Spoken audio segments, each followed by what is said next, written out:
Shalom, my friends. Welcome back to the Light Lab podcast. My name is Eliana Light. I am so grateful to be here with you today, tonight, whenever you are listening to this audio.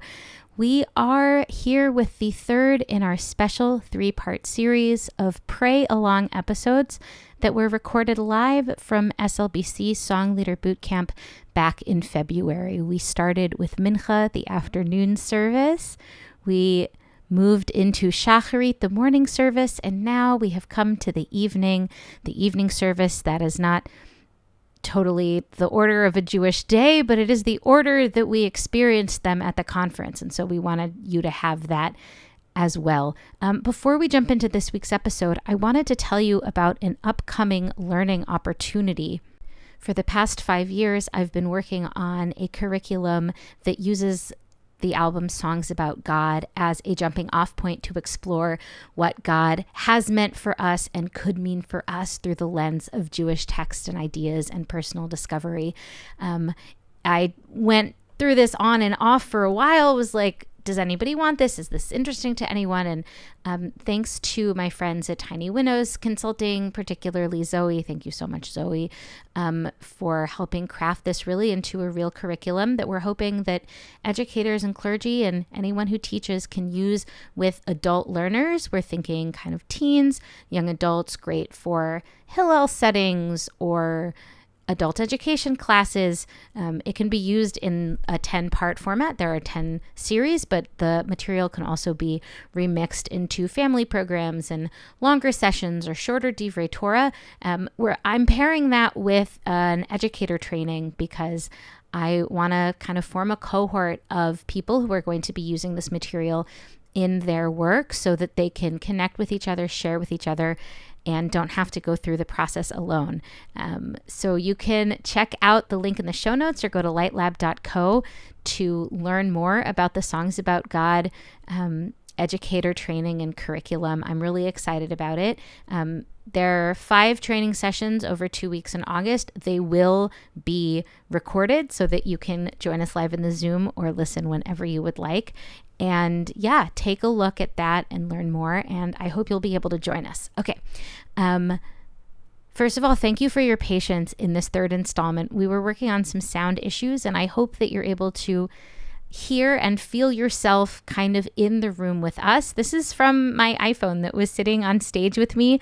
So you'll hear my foot tambourine pretty pronounced and the amazing Rabbi Noah Diamondstein playing on some percussion. And it's not perfect.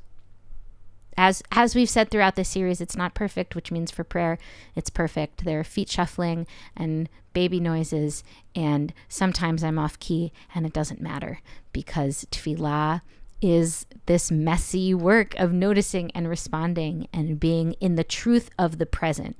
And that is something that we get to do. At about 42 minutes in, we transition to a little feedback workshop moment where people bring up things that they have noticed. We cut that time down, so you'll just kind of get to jump magically. But if you would like to pause and think, what is something that you noticed from that experience that you would like to take with you? Like I said, due to the sound issues, I was thinking that I wasn't even going to release the podcast, but gosh, y'all, things have been so tough and challenging. So it really felt important to share. I say in the workshop piece that tefillah can, and I truly believe this, it can be exercises for our spiritual muscles that invite us to notice and pay more attention to the truth of the world.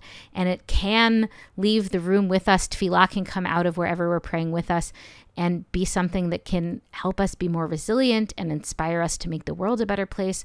But it can only be these things if we make it these things.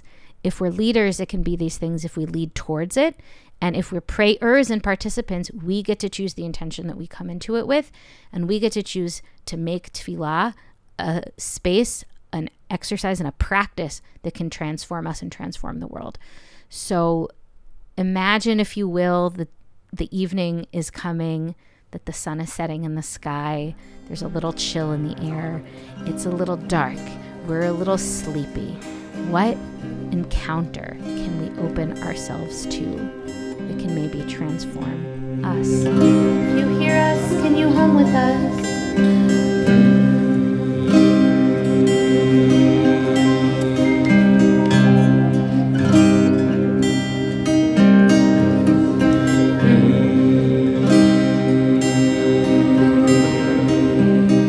Can you give yourself permission to be present here? This evening, which is not quite yet evening, we make it evening. The liminal space between day and night can be a magical place. Let us find ourselves here, being invited to notice that liminal space. That's always there, every day. And yet here, we get to stop and spend a little time there.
get to notice community, that we're here together, that we don't have to go on this path alone. So can you take that moment to do the work? Again, it's one thing to say Baruch Hu, it's another thing to do the work that it invites us to do. Can you take a moment and, if you would like, feel this presence in community, acknowledge that we get to do this together.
To wonder. There's so many beautiful prayers for nature. That's what we're about to sing. Is a prayer inviting us to notice what's going on outside in about 45 minutes or so. The changing of day into night. He said, why are we doing all of these prayers for nature in this building? I would think that in the sanctuary. Why are we singing these songs about light and darkness and noticing the outside? There aren't any windows in here. I can't see what's going on, and that's part of the disconnect, is the fact that we are being given these words that were said by our spiritual ancestors that we're supposed to use, right? Say, how can I make these my words? Well, maybe what we're doing in here is we're exercising that muscle of noticing, so that the next time you're outside, in the evening, maybe you stop and you go, oh, Mari Varavim. No matter what happens today, I know one thing for certain. The day will turn to night, and the night will turn to day. What would it look like to use these prayers, these tefillot, as exercises for our spiritual muscles so that they're stronger when we get out there, so that we can notice the change between day and night?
invited to notice that there are some things that are constant, even in a world that feels like it's always changing. The ground shifting beneath our feet. I feel it. I don't know if you do, but I do. Our spiritual ancestors said, you know, maybe that's how we feel as the sun starts to set every night. Just a little more scared. Things are uncertain. Hold on to what is constant, they say. Light and darkness, but also love. But also an ahavat olam, a love that is greater than all space-time. I tell you, friends, I knew the words to the prayers when I was a kid. A day school kid, a camp kid, and a synagogue kid, and a youth group kid, and an everything kid, really. I knew all the words. But I didn't know how to use them. And I imagined what would it have been like if some caring adult at the front of the room had said, you know, ahavat olam means that you are loved. Just as you are, nothing can ever change that. Your worth is inherent. You are loved just by being you. 12-year-old me could have really used that. 34-year-old me still needs it. That's why we practice. Practice this in here so that we can remember it out there when we forget. So let's not just sing ahavat olam, let's do the work. I want to invite you if you'd like to sit up a little straighter in your chair. Maybe you want to roll your shoulders back, all just invitations. Maybe you want to feel where you are connected to the earth. Through your feet or through your seat. Maybe you want to open up your chest, roll your shoulders, relax. Your shoulders away from your ears. Maybe you want to soften your jaw, soften your face, soften your gaze. Maybe you want to close your eyes or focus lightly on a spot in front of you. And Maybe you want to start following the pattern of your breath in and out. It is one thing to know, it is another thing to feel. So I invite you to call to your heart and your mind and your body that unconditional love through a person who loves you unconditionally, a place where you feel unconditional love, a moment when you felt loved, a person, a time, or a place, or a being right now. Can you breathe into that love, inviting it in your heart and your body?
For it is only after we are reminded we are loved that we are invited to love. Can that love overflow from your heart into the hearts of everyone else in this room? And can you be open enough to feel that love coming back to you?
From that place of interconnectedness and love, only then, liberation.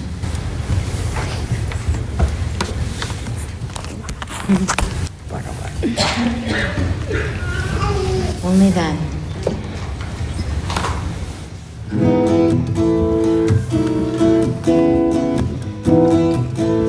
The background noise of our movement to freedom. Those waves on the beach.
From the shores of the sea, where do we go? We wander. And when we wander, where do we live? In Sukkot.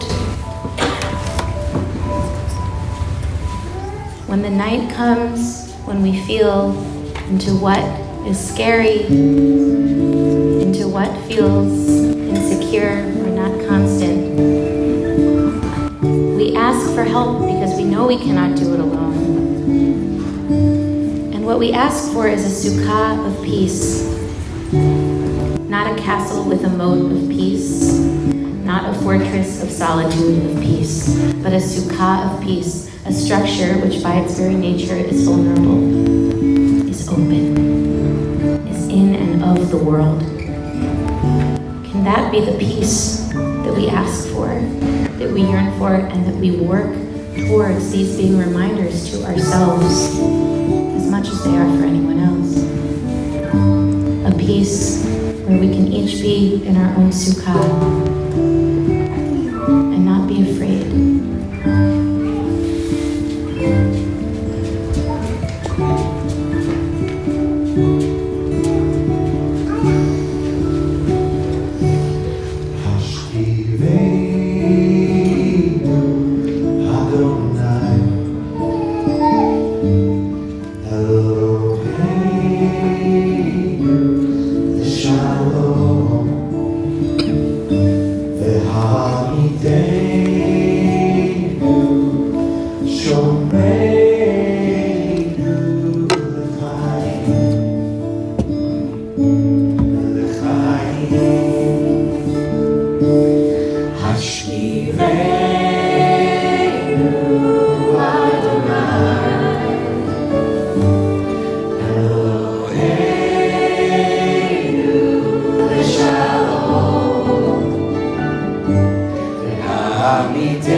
Like you can breathe that in.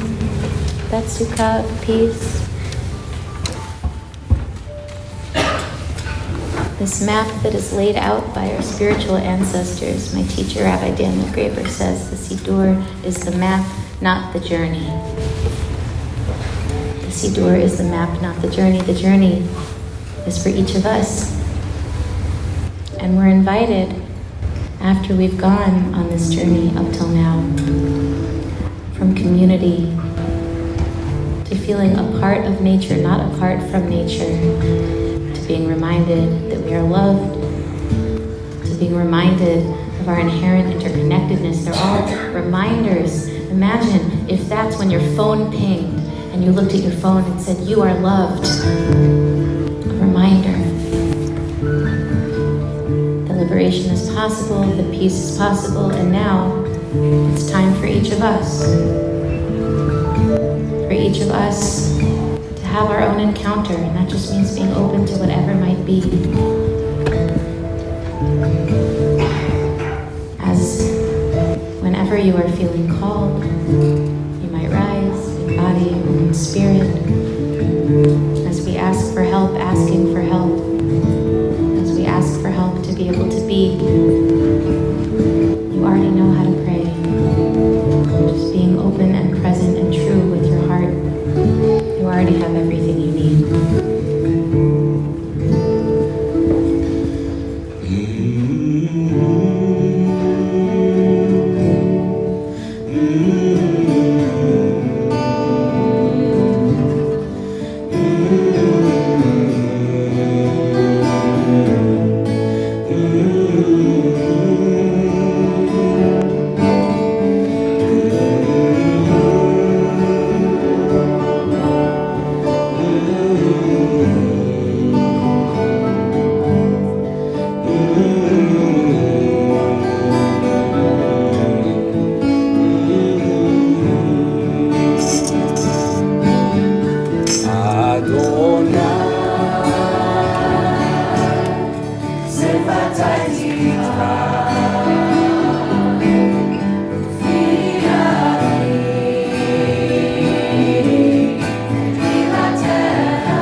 corner to the end of our prayerful experience.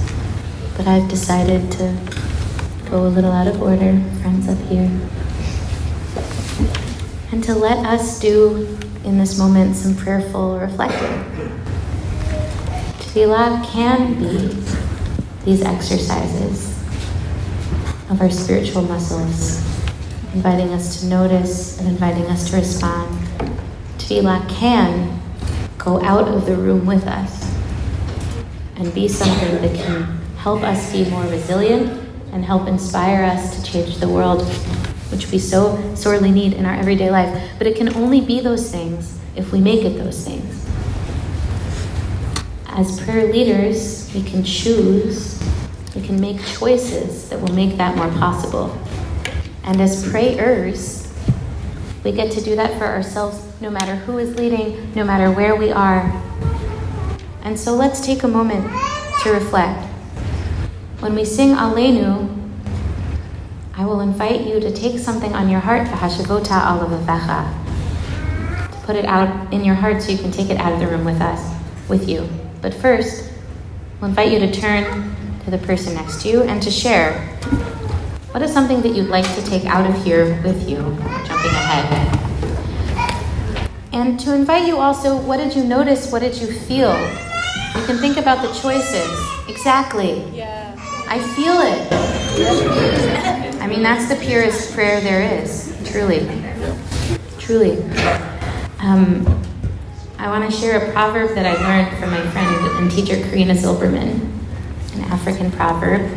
She says, when a dog sees a stick, it goes to chase after the stick. But when a lion sees the stick go through the air, the lion turns its head to see where the stick came from. So we, as practitioners, I want to invite us to be like the lion. To say not, oh, it's this melody, oh, it's this finger-picking style, oh, it's this amazing ambient lighting that's going to make my tefillot come alive, that's going to help everyone have this meaningful experience. There's a why behind all of these choices. And it's that why that you can take back with you for your people, to let you make the choices that are going to work the best for you. So, what did you notice? What did you feel? What can you take out of here with you? When we start playing and singing again, you'll know it's time for us to come back. Ready? Go. Oh, I don't have my bell with me. Ding.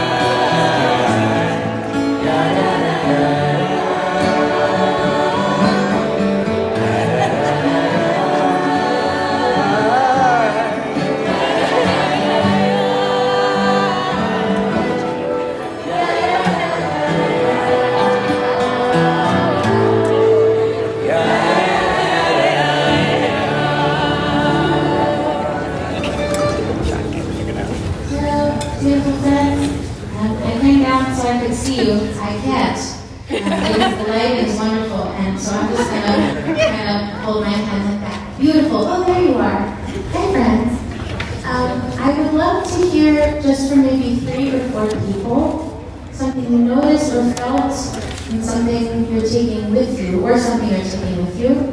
I might expand upon it a little bit, but let's get 3 or 4 hands in the room and be nice and loud as you are able.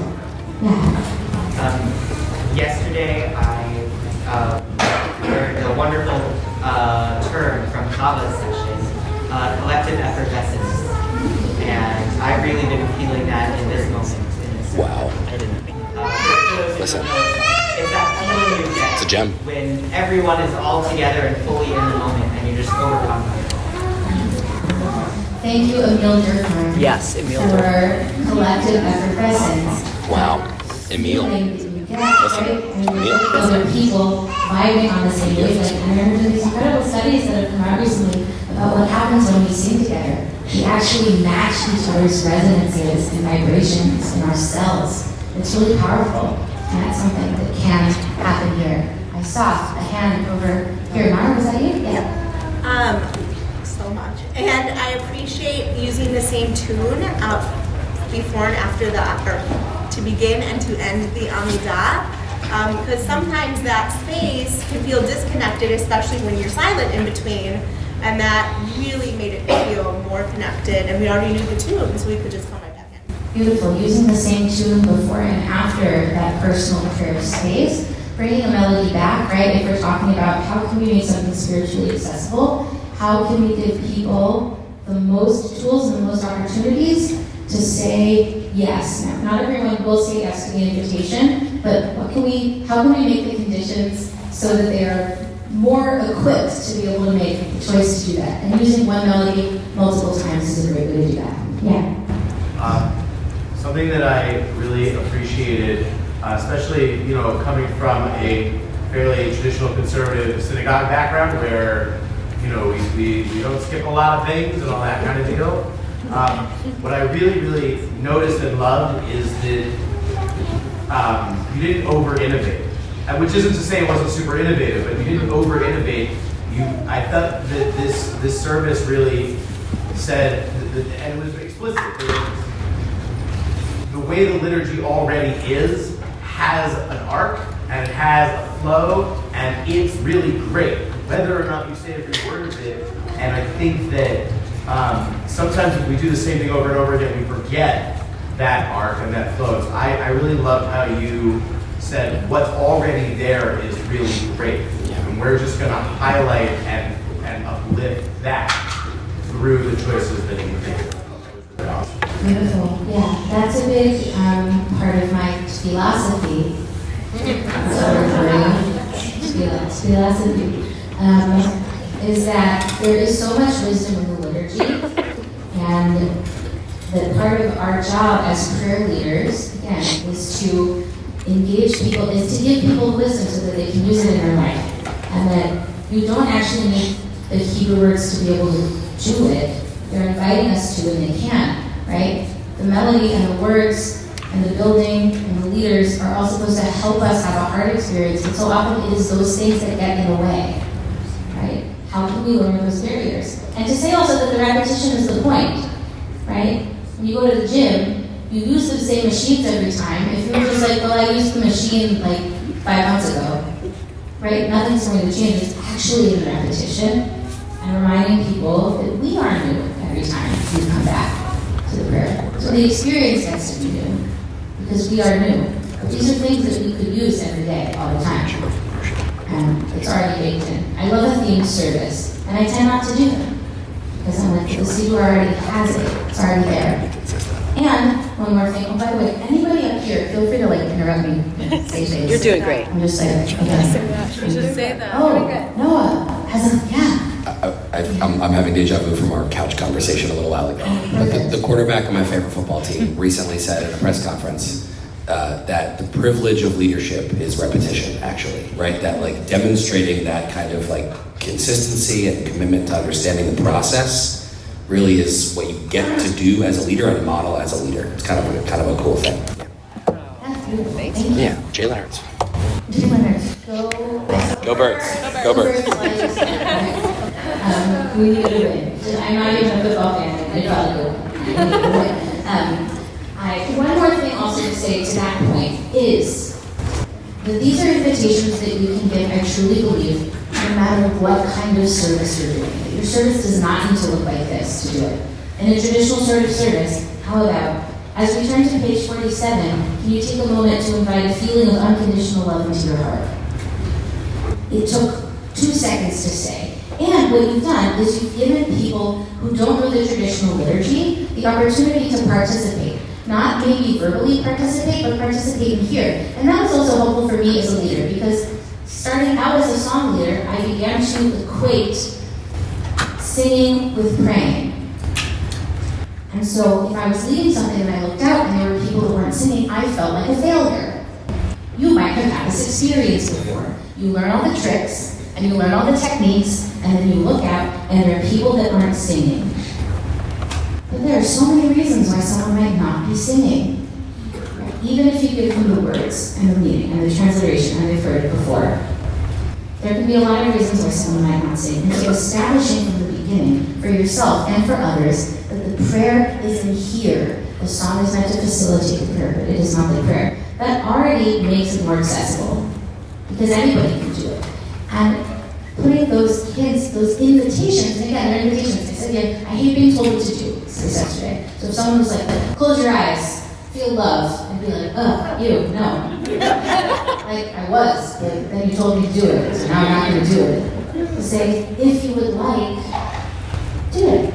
If not. Like, I'm just offering it to all of you, because we're being invited to do so. Okay. Yeah.